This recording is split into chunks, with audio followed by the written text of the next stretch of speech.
What if everything you thought you knew about angels was wrong?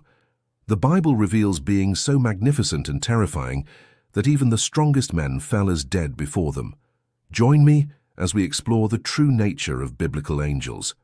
First, let's meet the seraphim. The word seraphim means the fiery ones, and these angelic beings are so hot that they literally burst into flames when they appear.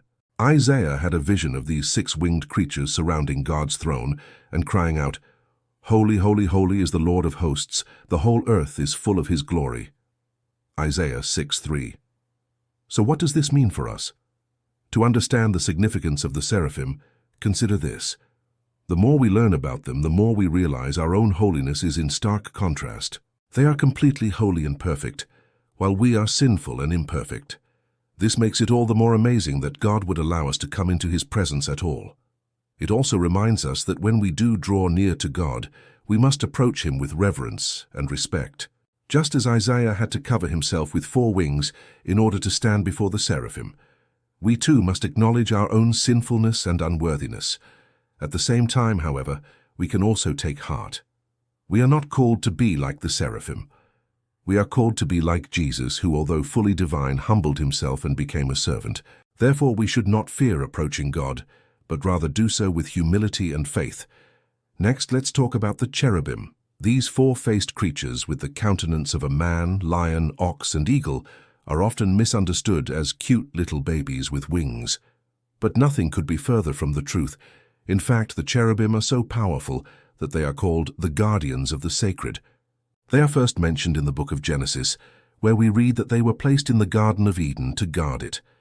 Cherubim guarded the tree of life and kept Adam and Eve from entering and eating from it. When Adam and Eve sinned, the cherubim were commanded to drive them out of the garden. Later, the cherubim are mentioned in connection with the Ark of the Covenant, which was placed in the Holy of Holies in the temple in Jerusalem. The cherubim were said to have covered the ark with their wings and protected it.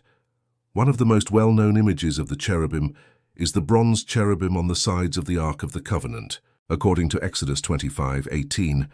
"And I will put the 2 cherubim on the ends of the mercy seat, and they shall spread out their wings on it." These cherubim were made by the craftsman Bezalel, and they were placed on the lid of the Ark of the Covenant, which was also known as the mercy seat. Each cherub had 2 wings outstretched over the top of the ark, and they faced each other with their hind parts towards the back of the ark. The cherubim were believed to symbolize God's presence and power, and were a reminder to the Israelites of the importance of keeping God's commandments. Finally, let's discuss the Ophanim, the wheels of fire. Ezekiel had a vision of these fiery wheels within wheels, each one filled with countless eyes, moving in perfect harmony with the cherubim. These are the living wheels of God's chariot throne as he rides through the heavens. In conclusion, the Bible teaches us that angels are spiritual beings created by God to serve him and carry out his will. They are depicted as having great power and authority, as well as a deep knowledge of God and his plans.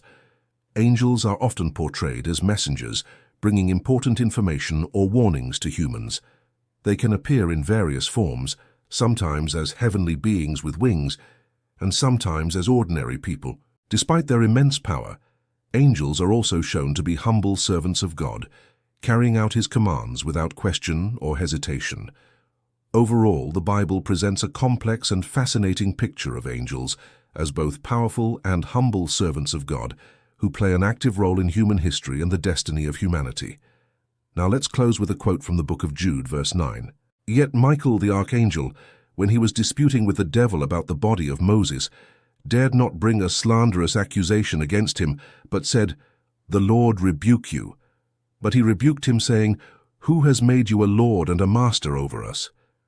And the devil himself, if he casts out a demon, he is only delivered into an evil spirit. Likewise the messenger of Satan, having the appearance of an angel of light." In this passage we see the archangel Michael contending with Satan over the body of Moses. Michael doesn't use his power to bully or force Satan, but instead appeals to God for help.